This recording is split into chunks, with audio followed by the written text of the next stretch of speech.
Welcome students, বাংলার classroom first paid চ্যানেলে তোমাদেরকে স্বাগত জানাই। আজকে আমরা দ্বাদশ শ্রেণীর অজিতেশ বন্দ্যোপাধ্যায়ের লেখা নানা রঙের দিন নাটকের পরবর্তী অংশ সম্পর্কে আলোচনা করব। আগের পর্বে আমরা যেটুকুনি ঘটনা ঘটে যেতে দেখেছি তাতে দেখা গেছে কি না, নাটকের আমরা যদি এটাকে প্রথম ভাগে ভাগ করে নিই, তিনটে ভাগের নাটকটা তো একটু বড়। নাটকের প্রথম অংশের যেটুকুনি ঘটনা ঘটেছে, মানে প্রথম পর্বে আমরা যেটুকুনি পড়েছি, তাতে দেখা গেছে কি না, মঞ্চের মধ্যে তিনি রজনীকান্ত চট্টোপাধ্যায় নিজেই এসেছেন। নাটকে তো দুটি চরিত্র আমরা পেয়েছি, এক অভিনেতা, বৃদ্ধ অভিনেতা রজনীকান্ত চট্টোপাধ্যায়, তার বয়স 68 বছর, এবং কালীনাথ সেন যিনি প্রম্পটার, তার 60 বছর বয়স।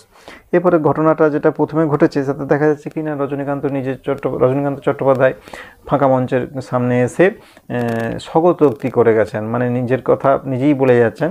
এবং তার এই কথাবার্তার মধ্যে আমরা দেখতে পেয়েছি কি না, তিনি নেশাগ্রস্ত হয়ে রয়েছেন এবং তিনি তার নেশা ঘরে অনেকগুলো কথা বলেই যাচ্ছেন। তার জীবনের যে জীবনটা তিনি পার করে এসেছেন, তার কৈশোর যৌবনের সম্পর্কে তার পেরিয়ে গেছে, এবং তার সকাল নেই, দুপুর নেই, সন্ধে ফুরিয়েছে, শুধু মাঝরাত্রি অপেক্ষা, এখানে গল্প শেষ বলে তিনি বলতে চেয়েছেন, মানে সামনে শুধু মৃত্যুটা অপেক্ষা করে আছে, আর তার পুরনো জীবনের দিনগুলোকে ফিরে পাবেন না বলে তিনি স্মৃতির ঘরে, এই সমস্ত নেশার ঘরে বর্ণনাগুলো করে যাচ্ছেন। এবং তার এই কথাবার্তার মধ্যে তার নিজের স্বগতোক্তির মধ্যেই তিনি তার নিজের কথাবার্তার মধ্যে থেকে দুটো একটা মানে দ্বৈত সত্তার পরিচয় পাচ্ছি। তার বিবেক জাগরিত হয়েছে, এবং সেই বিবেক তাকে দিয়ে কথাবার্তা বলে নিয়েছে যে অনেক তো বয়স হলো, এবারে মদ টদগুলো ছাড়ুন, আর পাঁচটা সাধারণ লোকের মতন ঠিকঠাকভাবে থাকুন, ভালোভাবে জীবনটাকে চালনা করুন বলে রজনীকান্তের বিবেকও যেন এখানে কথা বলে উঠেছে বলে আমরা দেখতে পাচ্ছি। মানে চরিত্র একটাই, এবং সেই চরিত্রের মধ্যে দেখতে পাচ্ছি কি না, দুটো সত্তার একটা বৈপরীত্যমূলক দ্বন্দ্বের কথা এখানে দেখতে পাওয়া যাচ্ছে। এবং সেইভাবে কাহিনীটা এগিয়ে গেছে, এবং তার মদ খাওয়ার জন্য তিনি নিজেই যে অনুতপ্ত, সে কথাটা তিনি নিজেই বলেছেন, মাতালের এই হচ্ছে বিপদ, আজ রাতে কতটা গিলেছি, তার এই বর্তমান হতাশার কথাটাও তার কথাবার্তা চরিত্রের মধ্যে দিয়ে পাওয়া যাচ্ছে। এবং সংলাপটা একটু বড় হয়ে গেছে, এবং তিনি অনেকক্ষণ ধরে তো তার বক্তব্যগুলো পড়ে যাচ্ছেন, তার সংলাপটা একটু বক্তৃতা ধর্মী হয়ে গেছে এবং একটু দীর্ঘ হয়েছে এবং অসংলগ্ন, এলোমেলো হয়েছে। তার কথাবার্তার মধ্যে তিনি ওই মৃত্যুর হাতছানিটিকে তিনি সামনে দেখতে পেয়ে অনেকটাই ভীত সন্ত্রস্ত হয়ে পড়েছেন। জীবনের শেষ দিনগুলো পাঠ তিনি অভিনয় করতে চাইছেন না বলে তিনি নিজেই বলেছেন। এবং যেখানে দেখা যাবে যে স্বয়ং ওপারে দূত উইংসে এসে রেডি হয়ে আছে, অর্থাৎ যমদূতের কথা বলা হচ্ছে, তিনি আসবেন, কিন্তু আমি তো প্লে করব না ভাই, সেই ব্যাপারটা কথাগুলো এখানে উল্লেখ করতে হবে। এই ঘটনাগুলো ঘটেছে, অর্থাৎ তার নাটক সম্পর্কে, দর্শক সম্পর্কে, সমাজ সম্পর্কে তার সমস্ত উপলব্ধিটা তার তিনি 45 বছরের থিয়েটার জীবনে অভিনয় করে পেয়েছেন, সেই কথাগুলোকে তিনি এখানে বলেছেন, নিজেই বলে যাচ্ছেন। এবং আরেকটা ঘটনা আমরা দেখতে পাচ্ছি কি না, কালীনাথ যখন স্টেজে এসেছে, কালীনাথের সঙ্গে তার কথোপকথন আরম্ভ হয়েছে, এবং কালীনাথকে প্রথমে দেখে তিনি ভয় পেয়ে গিয়েছিলেন। কালীনাথের ওই পরনে যেটা ছিল ময়লা পাজামা, গায়ে কালো চাদর, এলোমেলো চুল, সেই জন্য তিনি ভয় পেয়ে গিয়েছিলেন। এবং তার আগেও তো তিনি ওই মৃত্যুর কথাগুলো চিন্তা করছিলেন, সেই ব্যাপারটা সম্পর্কে তো ভাবনা থেকে হয়তো তিনি ভয় পেয়েছিলেন।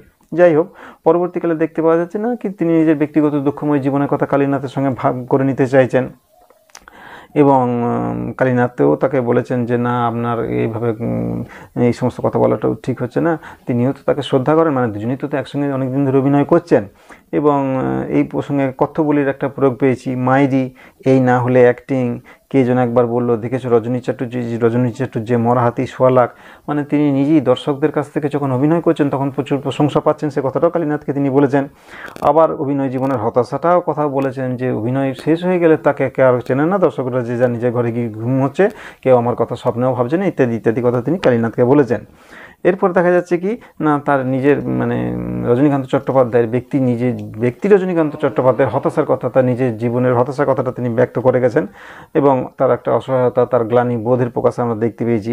এবং তার ভাষার এইসব বর্ণনা করতে গিয়ে ভাষার মধ্যে একটা গাম্ভীর্য এসেছে। ধুধু করা দুপুরে জ্বলন্ত মাঠে বাতাস যেমন একা, তেমনি আমি সঙ্গীহীন, আদর করে কথা বলে আমার জীবনে কেউ নেই, স্ত্রী নেই, বউ নেই, পুত্র নেই, ছেলে নেই, আমি নিঃসঙ্গ একা, ইত্যাদি বোধগুলো হয়েছে। একটা তীব্র অবসাদ, তীব্র আর্তনাদ তার মনের ভেতর থেকে বেরিয়ে এসেছে, এবং সেই কথাগুলো তিনি কালীনাথকে তিনি বলে গেছেন।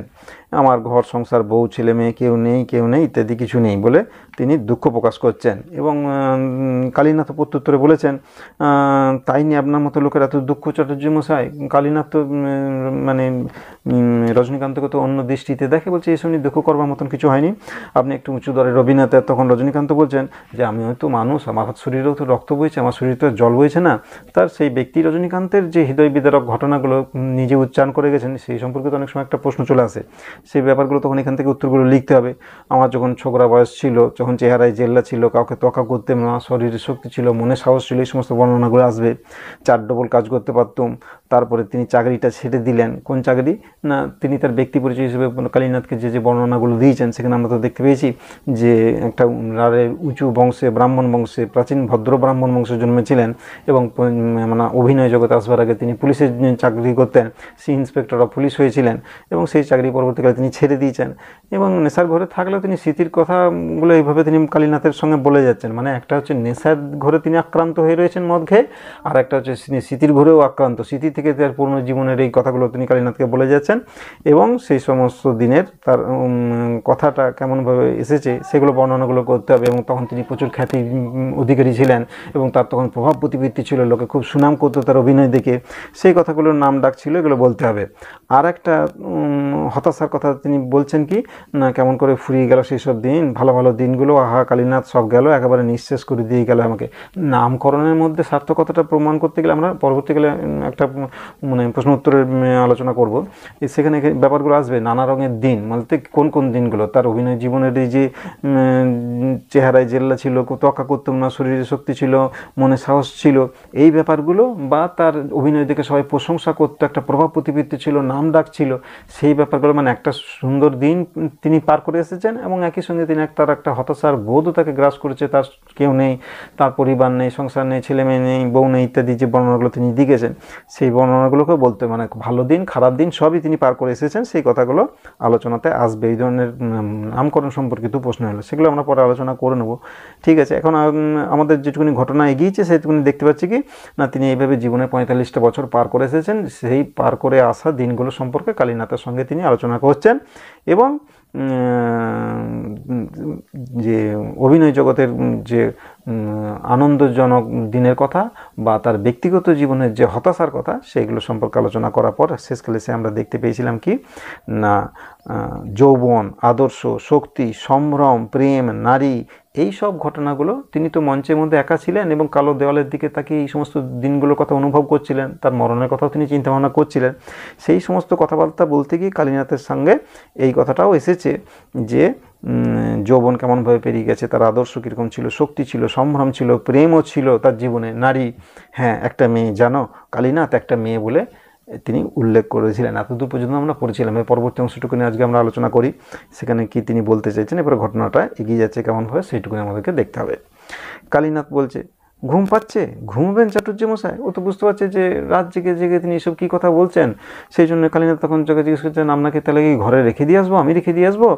বা এখন জিজ্ঞেস করছে ঘুম পাচ্ছে, ঘুমবেন চাটুর্য মশাই। রজনী বলছে, তখন আমার বয়স বেশি নেই। রজনী চাটুর্যের কথাবার্তাগুলো অনেকটা বড় বড়, মানে নাটকের মধ্যে যদি একটু মানে প্রশ্নচিহ্ন থাকে, তাহলে এই বক্তৃতার ঢঙে সংলাপগুলো একটু মানে দর্শকদের কাছে একটু মানে অসুবিধা ঠেকছে, কারণ এত দীর্ঘ বক্তৃতা, এত দীর্ঘ সংলাপ রজনীকান্ত চট্টোপাধ্যায় বলেই যাচ্ছেন।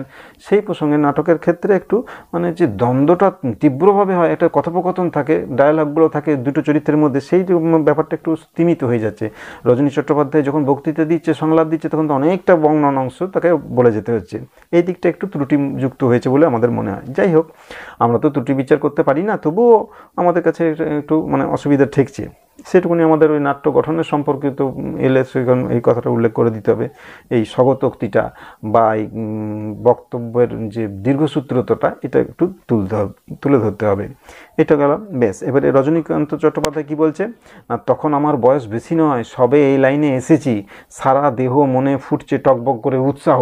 মানে যুবক বয়সের কথাটা তিনি বলছেন। সবে এই লাইনে এসেছে মানে কি অভিনয় জগতে কথা এসছেন। আগে তো তিনি পুলিশ ইন্সপেক্টর ছিলেন, সেটাও আমরা দেখেছি। একদিন একটা মেয়ে থিয়েটার দেখে প্রেমে পড়লো আমার। বিশ্বাস করো, সে বেশ বড়লোকের মেয়ে, বেশ সুন্দর দেখতে ছিল মেয়েটা, ওর বাপের টাকা পয়সাও ছিল অঢেল। মেয়েটা বেশ লম্বা, ফর্সা, সুন্দর, ছিপছিপে গড়নের, উঠতি বয়স, আর মনটা ছিল দারুণ ভালো, কোনো ঘোর প্যাঁচ নেই, সব ভালো তার। কিন্তু ওরই মধ্যে কোথায় যেন আগুন লুকিয়ে ছিল। মানে এরপর তার বিগত জীবনের ওই প্রেমের ব্যাপারের কথা, মেয়েকে নিয়ে যে তার মনের মধ্যে যে একটা সাহস ছিল এবং তাকে নিয়ে স্বপ্ন দেখেছিলেন ঘর সংসার করবার, সেই ব্যাপারগুলো তিনি কালিনাথ সেনকে বর্ণনা করে যাচ্ছেন। মেয়েটার সম্পর্কে বর্ণনা এখানে পাচ্ছি। এবং কী রকমের মেয়ে না, বড়লোকের মেয়ে, সুন্দর দেখতে, বাপের টাকা পয়সা অঢেল ছিল, মেয়েটা বেশ লম্বা, ফর্সা, সুন্দর, চিপচিপে গরনের, উঠতি বয়স, মনটাও ভালো ছিল, কোনো ঘোর প্যাচ নেই। এই সব ভালো ভালো কথাগুলো তিনি বলে যাচ্ছেন মেয়েটার সম্পর্কে। কিন্তু ওরই মধ্যে কোথায় যেন আগুন লুকিয়ে ছিল। গ্রীষ্মের বিকেলে পশ্চিম আকাশে সূর্যাস্তের মেঘ যে আগুন লুকিয়ে রাখে, সেই আগুন। কালীনাথ, সে কি আশ্চর্য মেয়ে, কেমন করে বোঝাবো তোমাকে। এমন গভীর ও টানা টানা কালো চোখ যে অন্ধকার রাতে একা একা ভাবলে মনে হতো সে যেন কোনো অচেনা দিনের আলো। কি অদ্ভুত হাসি তার, পূর্ণ বর্ণনার পাচ্ছি মেয়েটার সম্পর্কে। কি তার ঢেউ খেলানো রাশি রাশি কালো চুল। দাঁড়াও, ওর চুলগুলোর কথা বুঝিয়ে বলি তোমাকে। সমুদ্রের ঢেউ দেখেছো তো? মনে হয় না ঢেউ, এ ঢেউ কি আশ্চর্য শক্তি। মানে সমুদ্রের ঢেউয়ের সঙ্গে তার প্রেমিকের চুলের কথাগুলো তিনি তুলনা করছেন। কিন্তু জানো, যদি তোমার বয়স কম হতো, যদি দৃষ্টি থাকতো তোমার, যদি দেখতে ওর রাশি রাশি কালো চুলের ঢেউ, তাহলে তোমার ধারণা হতো কেমন করে দুর্গম পাহাড়কে ধসিয়ে দেয় পাহাড়ি নদীর দুর্গম খরস্রোত। নদীর দুর্গম খরস্রোত পাহাড়কে ধসিয়ে দেয়, সেই বর্ণনাও চলে আসছে। কোনো অমোঘ শক্তির গতিতে সমস্ত পাহাড় থরথর করে উঠে তীব্র আক্ষেপে ভেঙে চুরমার হয়ে যায়, মুহূর্তে প্রলয় ঘটে যায় পৃথিবীতে। তখন কি মনে হতো না তোমার, এ ঢেউ যদি আমাকে ভাসিয়ে নিয়ে যায়, তো যাক, আমাকে উল্টে পাল্টে দিয়ে যদি জীবনের খেলা খেলতে চায় তো খেলুক। সত্যি জানো, হঠাৎ মনে হয় আমি ওকে স্পষ্ট দেখতে পাচ্ছি বলে। মানে মেয়েটার সম্পর্কে তো সম্পূর্ণ বর্ণনা, তার চোখের বর্ণনা, তার চেহারার বর্ণনা, তার চুলের বর্ণনা, তার মুখের বর্ণনা, সুন্দর দেখতে, বাপের বড়লোক বাপের মেয়ে, টাকা পয়সা ছিল, চেহারা চিপচিপে গরম, সমস্ত বর্ণনা দিয়েছে। মনটাও ভালো, কিন্তু তারই মধ্যে কোথাও একটা আগুনের স্পর্শ তিনি অনুভব করেছেন এবং তার বর্ণনাও তিনি দিয়েছেন এইভাবে। এবং এইভাবে খরস্রোতা বন্যার মতন, মানে পাহাড়ি ঝর্ণার মতন এসে যদি আমাকে ভাসিয়ে নিয়ে চলে যায়, তো অর্থাৎ তার সঙ্গে তার প্রেমের যে যোগসাজশ হয়েছিল সেই ব্যাপারটা তিনি মানে কালীনাথ সেনের কাছে সঠিকভাবে জানাচ্ছেন। এবং জীবনের খেলা খেলতে তিনি চেয়েছিলেন, তো খেলুক। সত্যি জানো, হঠাৎ মনে হয় আমি ওকে স্পষ্ট দেখতে পাচ্ছি, আমি যেন ওর মুখোমুখি দাঁড়িয়ে আছি, ঠিক যেমন এখন তুমি দাঁড়িয়ে আছো আমার সামনে। আর একদিন তাকে দেখে মনে হয়েছিল ভোরের আলোর চেয়েও সুন্দর সে। সেই যে তার আমার দিকে, এটা লাইন ধরানোর সময় প্রশ্ন চলে আসে, ভোরের আলোর চেয়েও সুন্দর সে, কার কথা বলা হয়েছে, তার বর্ণনা দাও। তখন এই পুরো চেহারা চরিত্র যে বর্ণনাটা পেলাম, সেই বর্ণনাটা লাগবে। সেই যে তার আমার দিকে সেই একরকম অদ্ভুত করে চেয়ে থাকা, মরে যাব তবু ভুলবো না, তার সেই আশ্চর্য ভালোবাসা। সেই আশ্চর্য ভালোবাসার পরিচয় দেওয়া বলতে গেলেও এই সমস্ত বর্ণনাগুলো, যা বর্ণনা আমরা পড়লাম, সেই বর্ণনাটা দিতে হবে। ও শুধু আমাকে আলমগীরের পাঠ করতে দেখেছিল। আলমগীর একটা নাটক আর কি, ক্ষীরোদপ্রসাদ বিদ্যাবিনাথ রচিত এই আলমগীর নাটকের পাঠ করতে তিনি দেখেছিলেন। মেয়েটি কাকে দেখেছিলেন না, রজনীকান্ত চট্টোপাধ্যায়কে দেখেছিলেন। আলমগীর কথাটার অর্থ হচ্ছে বিশ্বজয়ী, মানে জগতের শ্রেষ্ঠ ব্যক্তি, এই অর্থ আলমগীর কথাটা এসছে। এবং এই আলমগীর নাটকটি ক্ষীরোদপ্রসাদ বিদ্যাবিনোদ রচনা করেছিলেন। যাই হোক, এই ঔরঙ্গজেব আলমগীর উপাধি ধারণ করেছিলেন। আর কিছু নয়, আমার নিজের থেকে ওকে কোনো কথা বলতে হয়নি, রেখে ডেকে, সত্যি মিথ্যে কোনো কথা না। একদিন যেচে আলাপ করলো আমার সঙ্গে, তারপর ক্রমশ আলাপ থেকে ঘনিষ্ঠতা, ঘনিষ্ঠতা থেকে প্রেম। মানে তাহলে পরিচয় যখন যে বিষয় নিয়ে পরিচয় হয়েছিল, এই আলমগীর কথাটা বলতে হবে। আলমগীরের পাঠ করার পর থেকেই মেয়েটির সঙ্গে তার ভাব ভালোবাসা শুরু হয়েছে এবং মেয়েটি নিজেই যেচে এসে আলাপ করেছে এবং সেই আলাপ পরিচয় থেকে আস্তে আস্তে দৃঢ় হয়েছে এবং আলাপ ঘনিষ্ঠতায় পরিণত হয়েছে, ঘনিষ্ঠতা থেকে প্রেম। আর তখনকার দিনে আমার অ্যাক্টিং মানে সে একটা ব্যাপার। তখন তো আমার বয়সও বেশি না, সামনে পড়ে রয়েছে ব্রিলিয়ান্ট ফিউচার। তখন নিজের উপর কত জোর ছিল হে, তখন মনে মনে কত আশা, কত প্ল্যান। একদিন ওকে বললাম, অনেক দিন তো আলাপ হলো আমাদের, চলো এবার বিয়ে করি আমরা। এমনি করে আর কতদিন থাকবো আমরা, এবার আমাদের বিয়ের কথাটা তোমার বাবাকে বলি একদিন বলে সমস্ত বিগত দিনের সমস্ত কথাগুলো কালীনাথ সেনকে তিনি বলেই যাচ্ছেন। গলার স্বর ডুবে যায়। তার প্রেমের কথা, তার অভিনয় জগতের কথা, কীভাবে তার সঙ্গে মেয়েটির পরিচয় হয়েছিল সে সম্পর্কে বর্ণনা সবাই পাচ্ছি। ও কি বললো জানো, হ্যাঁ আমি তোমাকে ভালোবাসি, চলো বিয়ে করি, কিন্তু তার আগে তুমি ওই থিয়েটার করা ছেড়ে দাও। থিয়েটার করা ছেড়ে দেবো কেন? ও যে বড়লোকের সুন্দরী মেয়ে, থিয়েটারের লোকের সঙ্গে জীবনভর প্রেম করতে পারে, কিন্তু বিয়ে নইব চ। আমার মনে আছে সে রাত্রিরে কী যে পাঠ করেছিলাম, কি যেন কি একটা বাজে হাসির বই স্টেজে দাঁড়িয়ে পাঠ করতে করতে হঠাৎ যেন আমার চোখ খুলে গেল। সেই রাত্রেই জীবনে প্রথম মোক্ষম বুঝলুম যে, এই লাইনটা ধরে প্রশ্ন আসতে পারে, প্রশ্ন নানা জায়গা থেকে হতে পারে, নিজেরা ভালো করে পড়বে এবং নিজেরাই বুঝতে পারবে যে এই লাইন ধরে প্রশ্ন এলে আমি কী লিখবো এবং প্রশ্নটা কীরকম হতে পারে। সেই রাত্রেই জীবনের প্রথম মোক্ষম বুঝলুম যে, কোন রাত্রের কথা বলা হয়েছে? কোন রাত্রে? না, যে রাত্রে তিনি অভিনয় করছিলেন। কোন পাঠে অভিনয় করছিলেন? একটা বাজে হাসির বই স্টেজে দাঁড়িয়ে দাঁড়িয়ে পাঠ করতে করতেই তার চোখ খুলে গিয়েছিল, সেই রাতের কথা বলা হয়েছে। এবং তিনি কি বুঝেছিলেন? জীবনে প্রথম বুঝলুম যে যারা বলে নাট্যাভিনয় একটা পবিত্র শিল্প, তারা সব গাধা গাধা, তারা সব মিথ্যে কথা, বাজে কথা বলে বলে এই অভিনয়ের কথা, মানে এই এই এই অনুভবটা তিনি সেই রাত্রে বুঝতে পেরেছিলেন। কোন রাত্রে? যেই রাত্রে ওই হাসির একটা বাজে বই তিনি অভিনয় করছিলেন এবং অভিনয় করতে করতেই তার মনের মধ্যে এই ভাবনাটা এসেছিল যে নাট্যাভিনয় একটি পবিত্র শিল্প, এই কথাটা যারা বলে তারা একটা গাধা, তারা কিছু বোঝে না আর কি, বাজে কথা বলে। অভিনেতা মানে একটা চাকর, একটা জোকার, একটা ক্লাউন, একটা ভাঁড় আর কি, মানে অভিনেতা বলে মানে কথাটা তিনি এইভাবে ব্যক্ত করছেন। কেন না, তার প্রেমটা তো ভেঙে যাচ্ছে। মেয়েটি তো তাকে বলেছে যে অভিনয়টা ছাড়ো, অভিনয় করলে তাহলে তোমার সঙ্গে আর আমার বিয়ে হবে না, এই কথাগুলো জন্যই তিনি এই সমস্ত কথাগুলোকে বলছেন। মানে ক্লাউন মানে কি না, যে স্থূল রঙ্গরসিকতা করে দর্শকদের হাসাবার বা অঙ্গভঙ্গি করে লোককে হাসায়, সেই মানে সেই অর্থ নিয়ে আসছেন। লোকেরা সারাদিন খেটে খুটে এলে তাদের আনন্দ দেওয়াই হলো নাটকওয়ালাদের একমাত্র কর্তব্য। মানে এক কথায় একটা ভাঁড় কি মোসাহেবের যা কাজ তাই তো সামুদ পার্শ্বচরের ভূমিকায় অভিনয় করতে হবে। আর সেই দিনই বুঝলুম পাবলিকের আসল কোন দিনের কথা বলা হচ্ছে, ওই বাজে হাসির নাটক যিনি যেদিন অভিনয় করছিলেন সেই দিন কিন্তু তার এই অনুভবটা এসেছিল। কোন অনুভবটা? যে যারা বলে নাট্যাভিনয় একটা পবিত্র শিল্প, তারা সব গাধা, তারা কিছু বোঝে না, তারা মিথ্যা কথা বলে। এবং নাটকওয়ালাদের কাজই হচ্ছে দর্শকদের মনোরঞ্জন করা, দর্শকদের হাসানো, এবং অভিনেতা মানেই হচ্ছে একটা জোকার, একটা ক্লাউন, একটা ভাঁড়, এইরকম আর কি ব্যাপারগুলো তার মনেতে এসেছিল। সেই ব্যাপারটা বোঝার কথা বলা হচ্ছে। এবং সেদিনই তিনি বুঝতে পেরেছিলেন পাবলিকের আসল চরিত্রটা কি। মেয়েটার আসল চরিত্রটা সম্পর্কে তো তিনি বুঝতে পারলেন যে মেয়েটা তো বিয়ে করতে চাইছে, কিন্তু তাকে আগে অভিনয় ছাড়তে হবে। তখন এই ভাবনাটা তার মাথায় এসেছিল। আবার সেই দিনই অভিনয় করতে করতে তিনি আবার বুঝতে পারছেন কি না, পাবলিক কেমন হয়, পাবলিকের আসল চরিত্রটা কি, পাবলিকের আসল চরিত্রটা কি, সেটা সম্পর্কেও তিনি তার বক্তব্য এখানে প্রকাশ করে যাচ্ছেন কালীনাথ সেনকে। তারপর থেকে ওসব ফাঁকা হাততালিতে, খবরের কাগজের প্রশংসায়, মেডেল সার্টিফিকেটে নাট্যাভিনয় একটা পবিত্র শিল্প, এইসব বাজে কথায় আমি বিশ্বাস করি না। তাহলে এরকম একটা লাইন ধরে প্রশ্ন চলে আসতে পারে, এসব বাজে কথায় আমি বিশ্বাস করি না। কে বলেছে, কাকে বলেছে, সেটা তো আমরা বুঝতে পারছি কে বলেছে কাকে বলেছে। আর বাজে কথাগুলো কি, বাজে কথাগুলোকে কি বলতে হবে, তখন এই সমস্ত কথাগুলো বলতে হবে যে এই নাট্যাভিনয় একটা পবিত্র শিল্প, এটা তার কাছে একটা বাজে কথা হিসেবে দেখা দিয়েছে। কেন না, মেয়েটি যখন তার প্রেমের প্রস্তাব প্রত্যাখ্যান করে দিয়েছে, বিয়ে করতে হলে তাকে শর্ত আরোপ করেছে যে তাকে আগে অভিনয় ছাড়তে হবে, সেই জন্যই তার মনের মধ্যে এই অনুভবটা এসেছে।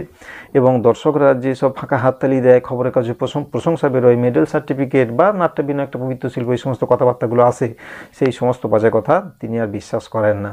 পাবলিক মহোদয় আলবাত হাততালি দেবেন, খুব প্রশংসা করবেন, সব ঠিক, কিন্তু যেই তুমি স্টেজ থেকে নামলে তুমি তাদের কেউ না, তুমি থিয়েটারওয়ালা, একটা নকল নবিশ, একটা অস্পৃশ্য ভাঁড়। তা বলে কি তারা তোমার সঙ্গে আলাপ করবেন না, চা সিগারেট খাওয়াবেন না?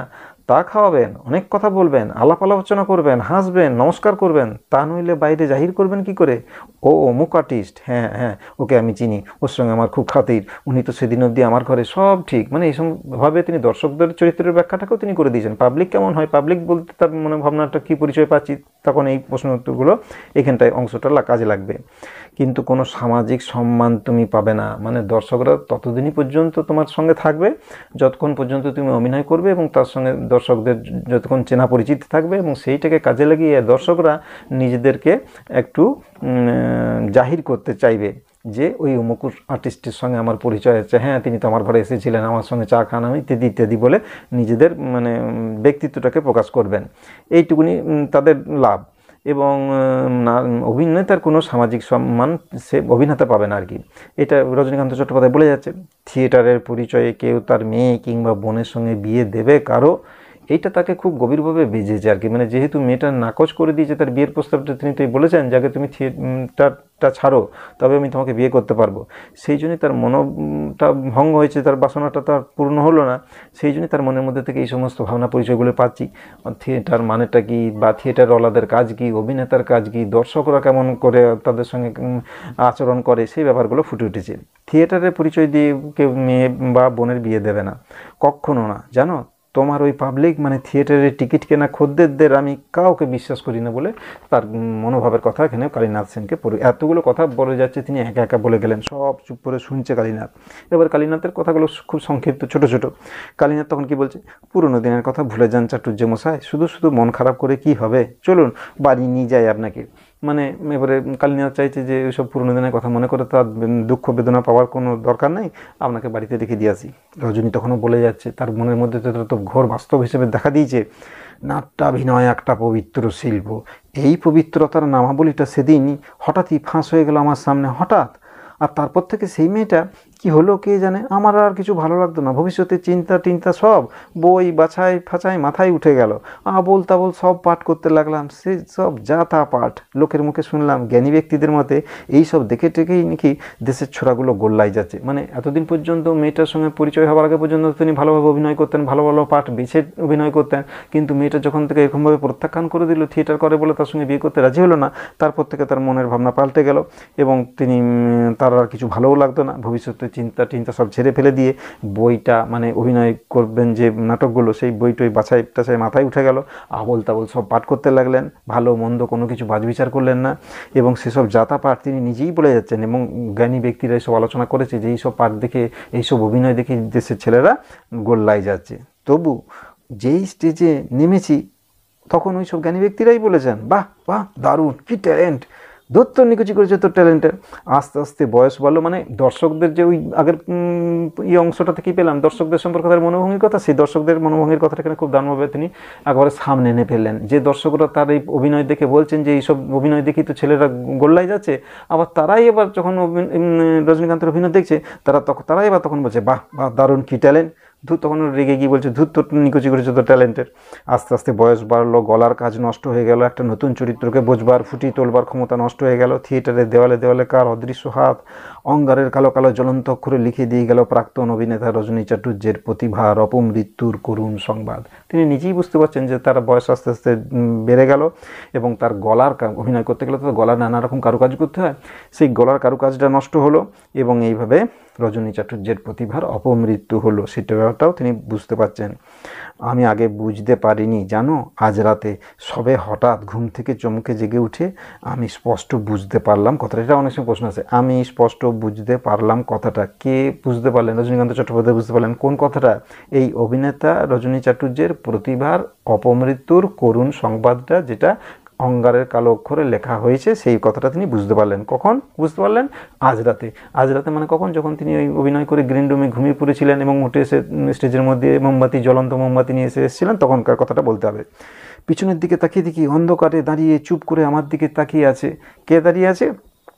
না, ওই আমারই জীবনের ৬৮টা বছর, মানে যে জীবনটা তো তিনি তো পার করে চলেছেন, তার তো বয়স ৬৮ বছর, আমরা তো প্রথমেই নাটকের শুরুতেই দেখে নিয়েছি, এবং ৪৫ বছর তো তিনি থিয়েটারের সঙ্গে জড়িয়ে, সেই ব্যাপারটা এখানে তিনি অনুভব করছেন এবং তিনি বুঝতে পারছেন। তাহলে এখানে প্রশ্ন আসলে খুব সুন্দরভাবে গুছিয়ে বাগিয়ে লিখতে হবে এখানটা, আমি স্পষ্ট বুঝতে পারলাম কথাটা, কোন কথাটা, এবং তিনি কি বুঝতে পারলেন, তার কোন দিনে সে বুঝতে পারলেন, যেদিন রাতের অভিনয় কথাটা আমরা বললাম, হাতে জ্বলন্ত মোমবাতি নিয়ে এসেছিলেন, ওই কথাটা বলতে হবে।